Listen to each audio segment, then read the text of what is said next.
Hello friends, this is fourth video of PHP tutorials, and today in this video I'm going to show you that how you can concatenate two or more strings.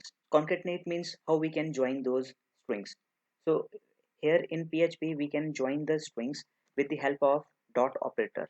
You can see here I have used dot operator, and in the previous two videos you can see that I had shown you that how you can define variables and how you can define constants.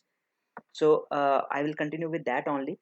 Now here you can see that inside echo I have taken this I have written this string.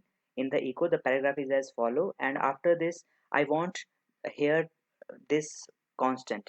So for this I have used this dot operator, and this dot operator has helped me to concatenate the things. So this dot operator I have used, and after this I have written the name of the constant, which is paragraph. And after this, if I want another string to be added with this present string, then I will have to put a dot again here, and after this I can continue with the next string.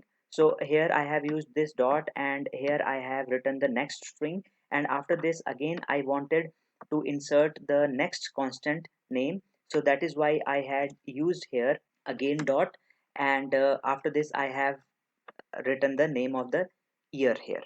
After this, if I want to write here again something else, then I can write again dot here, like my name is, then I will again use dot, and I will write dollar name. Here by mistake I have written one extra dot, so remove it. And after this, now let's see, so we will save it, and you can see that this is the result. So this is what I have written using the concatenate, which is using the dot operator. Now you can see that the paragraph, this whole line is written in one line only. So if I want to break the paragraph, then I can use here break. For this I will write here slash, then break, and that's it. So file, then save it, and here I will refresh it, and you can see it in the new paragraph. So this is how you can write the various string, and you can join them using the dot operator, which is called as concatenate. So I hope you like my video. Have a nice day. Goodbye.